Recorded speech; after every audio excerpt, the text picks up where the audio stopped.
हम आरजेडी कार्यालय में हैं और हमारे साथ आरजेडी के जिला अध्यक्ष हैं और कई आरजेडी के कार्यकर्ता यहाँ पे हैं। देश में बवाल छिड़ा हुआ है।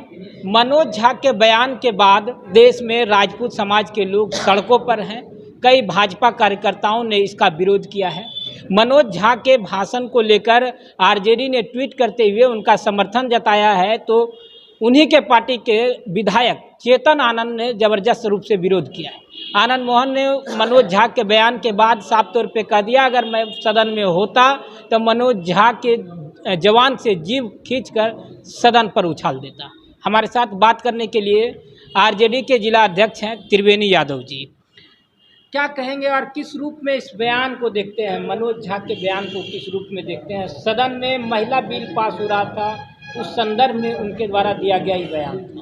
देखिए, माननीय राज्यसभा सांसद आदरणीय मनोज बाबू जो बोले उसका अर्थ का अनर्थ लोग लगा रहे हैं।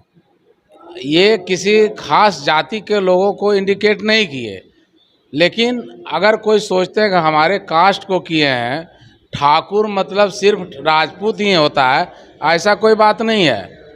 ठाकुर जो अंदर आत्मा में बैठा हुआ है उसके बारे में मनोज झा बोले हैं। जो सामंती सोच बैठा हुआ है अंदर में उसके बारे में बोल रहे हैं, ये न कि किसी खास जाति के बारे में बोले हैं। चेतन आनंद हैं, आपके विधायक हैं। आनंद मोहन आपके दल से अभी बिलोंग्स करते हैं। भाजपा को कड़ी चुनौती देने की बात कर रहे थे, अब विरोधी बोल रहे हैं, मनोज झा का विरोध कर रहे हैं। नहीं, देखिए, वो माननीय विधायक जी क्या बोले या माननीय पूर्व सांसद जी क्या बोले हैं, उनकी अपनी अपनी सोच है, लेकिन ऐसा कोई शब्द का प्रयोग नहीं करना चाहिए जो अशोभनीय हो। उनको पहले समझ लेना चाहिए, अर्थ का अनर्थ नहीं समझना चाहिए। उसको सोचना चाहिए कि ये मनोज झा जी क्या बोल रहे हैं। ठाकुर मतलब किसी खास जाति, वो जब ठाकुर कह सकते थे तो राजपूत भी कह सकते थे, इसलिए ऐसा शब्द का तो प्रयोग नहीं किए हैं। तो उन्होंने फिर कहा कि मनोज झा को अपने अंदर का ब्राह्मणवाद निकाल देना चाहिए। अरे, मनोज झा ब्राह्मण हो सकते हैं, लेकिन उनके अंदर ब्राह्मणवादी व्यवस्था नहीं है।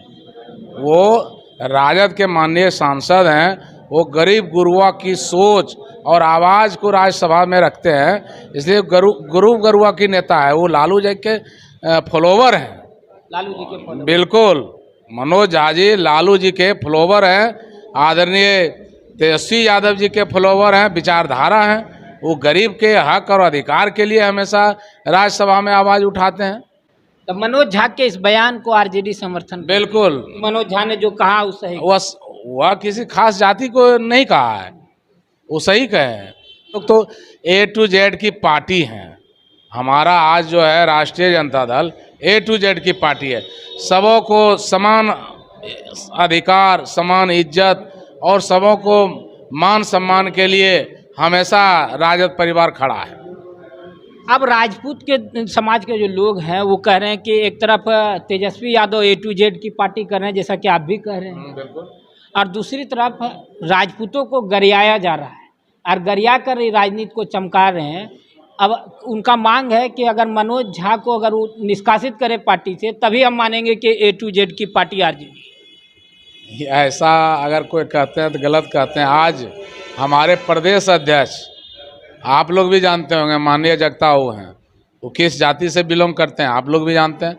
तो राजद जो है हमेशा जब सरकार में रही तो 13 मंत्री थे राजपूत का। कहाँ विरोधी है राजद?